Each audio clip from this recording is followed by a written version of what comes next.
Olá, sejam mais uma vez bem-vindas e bem-vindos ao nosso canal A Literação.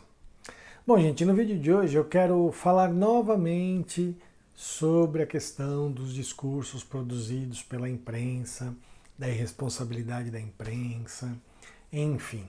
E por que eu quero falar de novo?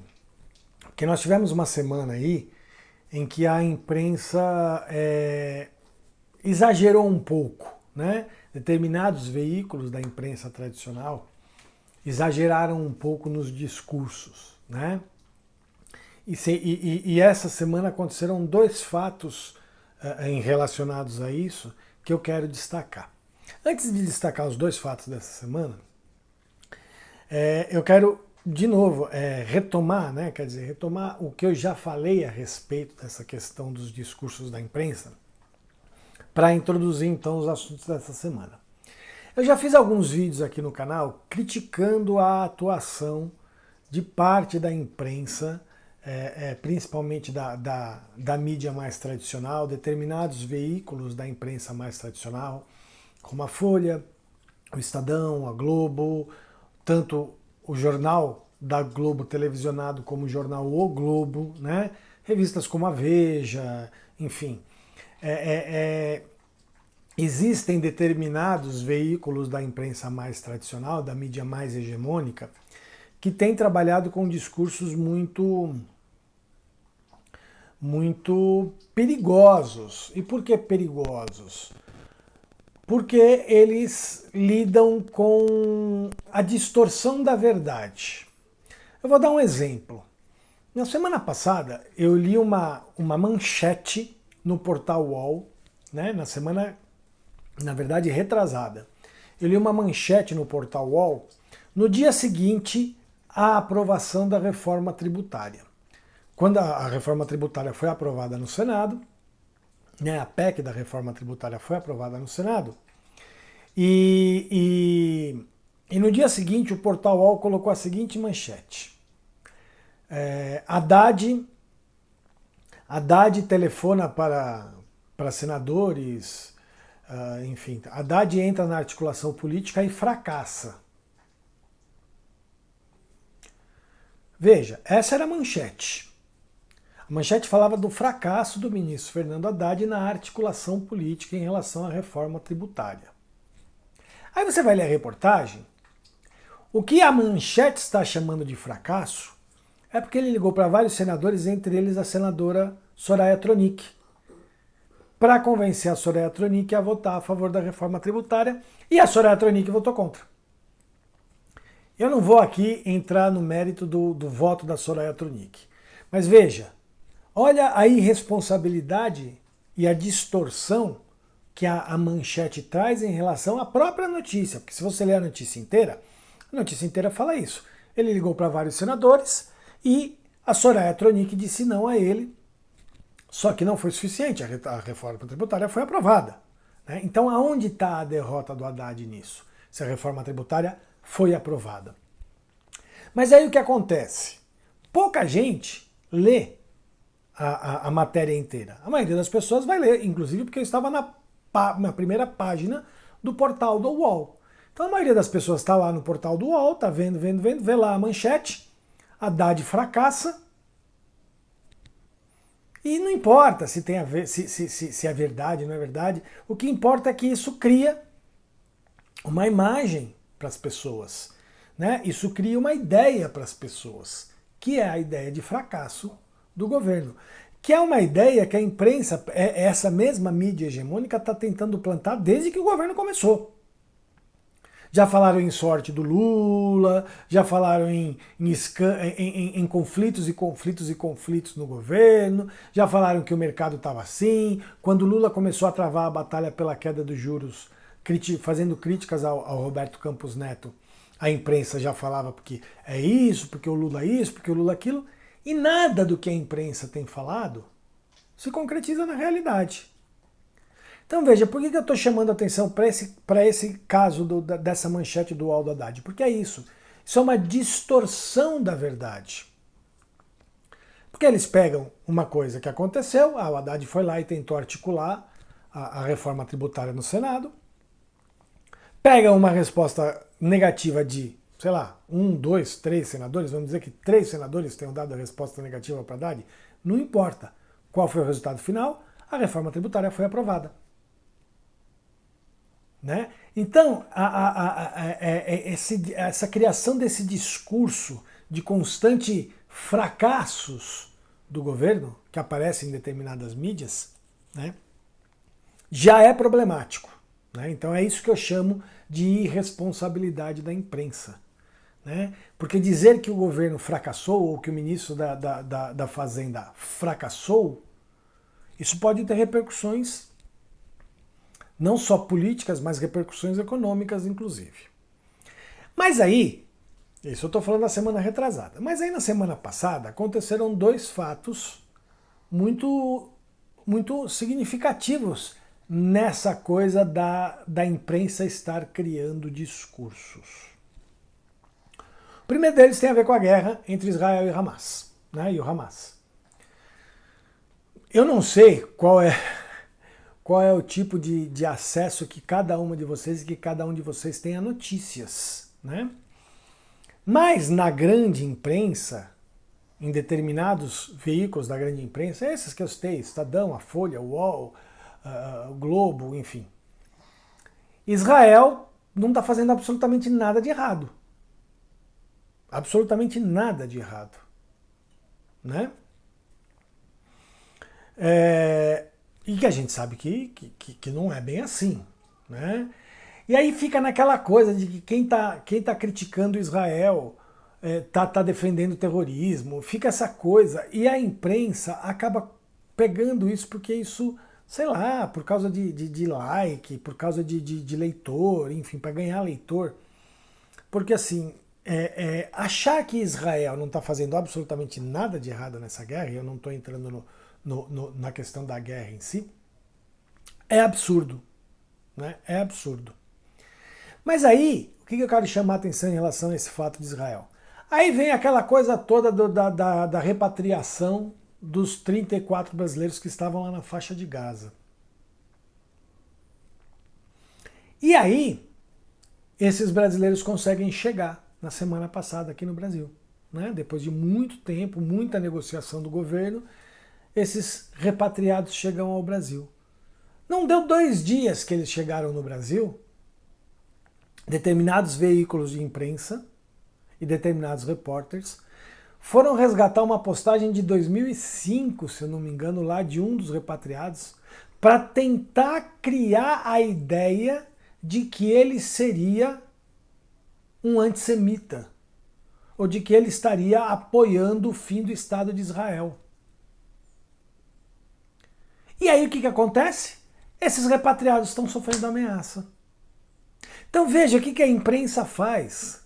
E por que a imprensa está fazendo isso? Porque é mais uma forma de criticar o governo. Então assim, esses veículos de imprensa, eles fazem qualquer coisa para criticar o governo. Né? Eles fazem qualquer coisa, até inventar. Ah, mas ninguém inventou a postagem do cara. Mas é uma postagem de muitos anos atrás. E que também não fala que não tem que existir nada de Israel. Não.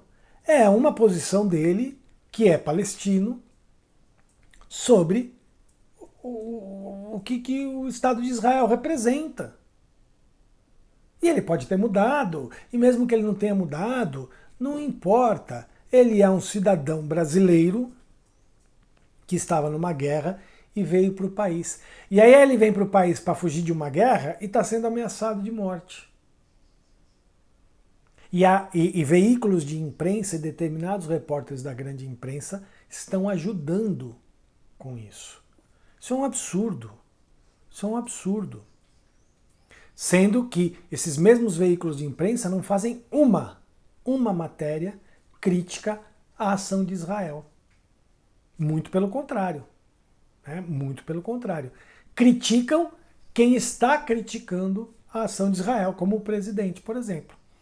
O presidente da França falou exatamente a mesma coisa que o Lula. O primeiro-ministro do Canadá falou exatamente a mesma coisa que o Lula. Mas o Lula falar é um absurdo. porque aí não sei o quê, porque aí... Então fica uma coisa na imprensa, nesses veículos de imprensa, de tentar criar no imaginário das pessoas algumas confusões e algumas coisas com qual objetivo? A pergunta que eu faço para esses veículos de imprensa, vocês querem mesmo que a extrema-direita volte a governar o Brasil? Estava bom para vocês o país do jeito que estava? Porque estava bom para vocês, assumam. É o que a gente quer. E parem com essa história de falar que estão fazendo jornalismo de verdade, porque não estão fazendo. Não estão fazendo. Então assumam de vez que vocês querem a extrema-direita no poder, que para vocês é bom, independentemente de para o país ter sido uma porcaria, porque a gente viu o que foi o governo da extrema-direita no Brasil, né? A gente viu o que foi o governo Bolsonaro, o que representou o governo Bolsonaro para o Brasil, em todos os aspectos. Então, se esses veículos de imprensa acham bom, vai lá. Só que assumam e não finjam que estão fazendo jornalismo. E aí vem o segundo assunto que para mim é o auge da coisa. Né? É o auge da coisa. Que é a tal da visita da tal da dama do tráfico no Ministério da Justiça. Vamos ao fato. Vamos ao fato. Um grupo de advogadas acompanhou uma determinada associação, uma determinada ONG, ligada à questão de direitos de presos, lá do Amazonas, numa audiência no Ministério da Justiça, não com o ministro, com alguns secretários do Ministério da Justiça. Essa audiência foi marcada por esse grupo de advogadas, esse grupo de advogados agendou essa audiência no Ministério da Justiça, e quem indicou as pessoas responsáveis para irem para essa audiência foi o governo do estado do Amazonas. Muito bem. Esse grupo teve audiência no Ministério da Justiça, teve audiência na Câmara dos Deputados e teve audiência no Conselho Nacional de Justiça. Foram falar dos direitos dos presos, não importa. Entre as pessoas que faziam parte dessa associação estava uma determinada senhora, uma determinada mulher, que aí ela tem o marido dela está preso, é considerado um dos chefes de uma facção do crime organizado lá no Amazonas e tal. Muito bem. Aí o que saiu na imprensa? Ministério da Justiça recebe dama do tráfico em audiência. Dando a entender, primeiro, que o ministro da Justiça recebeu, e o ministro da Justiça sequer olhou para essa mulher. E quem fez isso não foi site bolsonarista, nem perfil bolsonarista. Foi o jornal Estado de São Paulo. Né? Um jornal que se diz sério. Dessa parcela da imprensa que eu estou aqui criticando. Então eles colocam lá: dama do tráfico é recebida em audiência no Ministério da Justiça. Dando a entender que o Flávio Dino recebeu, que o ministro Flávio Dino recebeu essa pessoa, e que essa pessoa era uma condenada, porque ela era esposa do maior traficante do Amazonas. Muito bem, é assim que essa notícia foi dada. Assim que essa notícia foi dada. E ficou um furdunço, né? Porque o Ministério dos Direitos Humanos pagou a passagem, porque não sei o quê, porque não sei o que lá, porque recebeu. Primeiro, vamos dizer que tudo isso fosse verdade, que essa mulher fosse realmente a dama do tráfico, que ela realmente fosse condenada. Quem indicou esta mulher para ir nestas audiências foi o governo do estado do Amazonas. E essas pessoas foram recebidas em audiência no Ministério da Justiça, na Câmara dos Deputados, no Conselho Nacional de Justiça. Por que só o Ministério da Justiça está levando pedrada? Aí, o jornalista Leandro Demore vai lá e consegue, através de uma pesquisa jornalística, de uma investigação jornalística, descobrir algumas coisas a respeito desse fato. Então vamos aos fatos descobertos pelo Leandro Demore. Primeiro, quando essa mulher foi recebida em audiência no Ministério da Justiça, ela não era condenada a absolutamente nada. Muito pelo contrário. ela tinha sido processada e tinha sido inocentada na primeira instância. Ou seja, ela era uma cidadã como outra qualquer.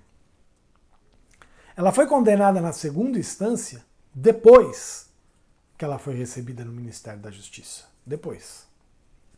Primeiro fato descoberto. Segundo fato descoberto.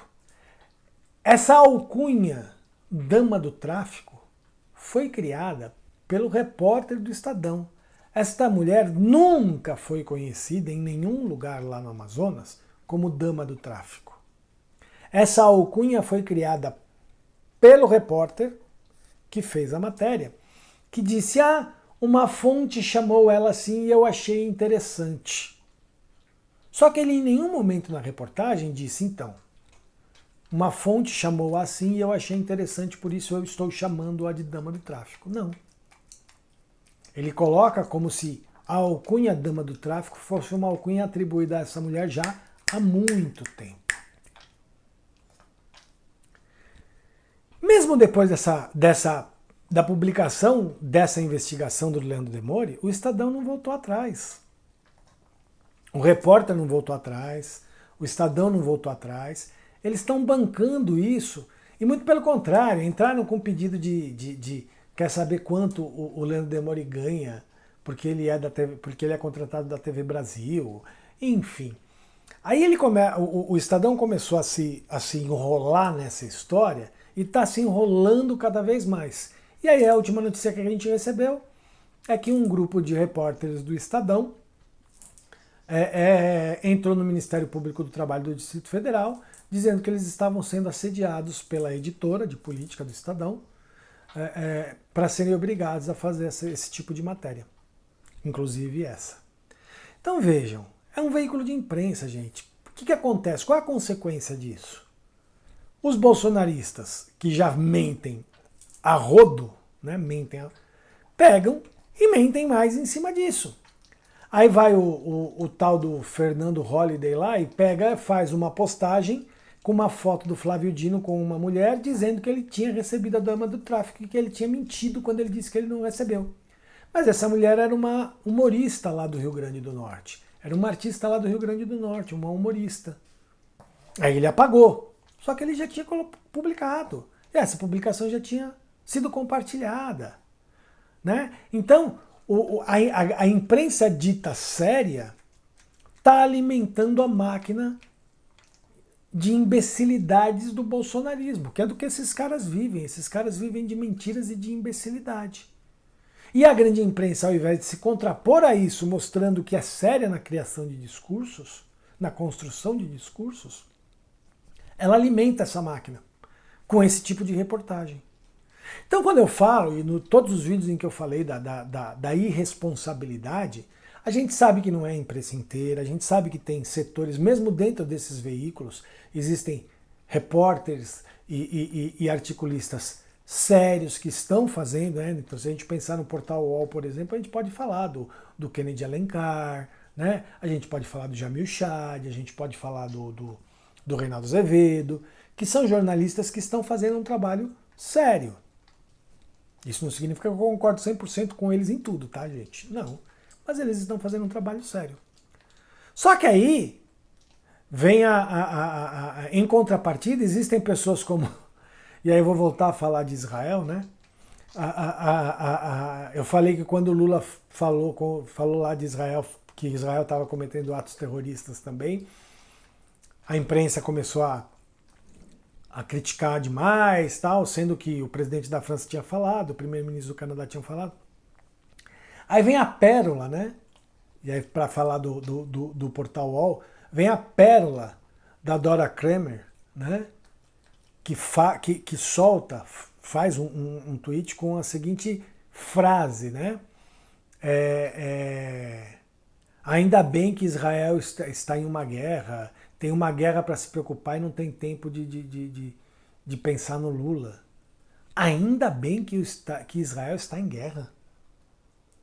Olha o tipo de frase que é dita por uma pessoa que se diz jornalista.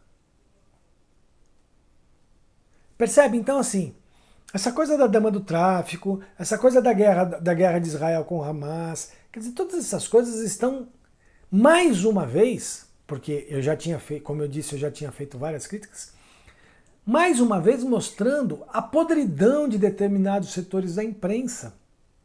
E aí eu volto a dizer, eles não podem ter esse tipo de posição?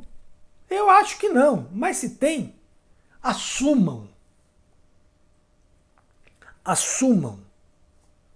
Né? Assumam que vocês estão a serviço do Estado de Israel, por exemplo, e a serviço dos Estados Unidos, e a serviço de uma direita reacionária. Assumam. E parem de dizer que são jornalistas sérios, porque não são. Né? Uma pessoa que não tem coragem de dizer errei, ou uma pessoa que não tem coragem de dizer eu que inventei a alcunha dama do tráfico, não tem coragem de assumir isso, não é um jornalista sério. Uma pessoa que escreve ainda bem que Israel está em guerra, não é um jornalista sério. Então assumam, só isso. E a gente consegue combater o bom combate de ideias. Cada um assume o seu lado e a gente faz o bom debate, o bom combate de ideias. Agora, querer fingir, querer disfarçar que é jornalista, que está dizendo a verdade, que está apurando os fatos e que está criando um discurso de realidade. Ora, não venham com essa, né? É subestimar a inteligência de quem está lendo, de quem está ouvindo. Então é isso, gente. É isso que eu queria falar. Digam aí o que vocês acham, se vocês concordam, se vocês discordam. Vamos levantar um bom debate.